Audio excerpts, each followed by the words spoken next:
Pēc 40 dienām no atvēra šķirsta lūgu, ko bija taisījis, un izlaida kraukli. Tas leidās šurp un turp lidinādamīs, kamēr ūdeņi nokritās zemes virsū. Tad viņš izlaida balodi no to vidus,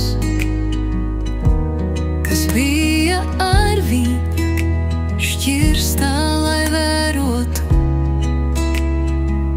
vai ūdeņi nav noskrējuši zemes virsū. Bet balodis neatrada vietu, kur apmesties,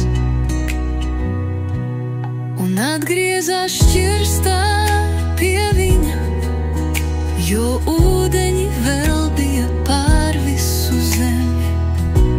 Viņš izstiepa savu roku, satvēra to un ienesa pie sevis šķirstā. Un viņš gaidīja vēl 7 dienas, un pēc tam atkal izlaida balodi no šķirsta.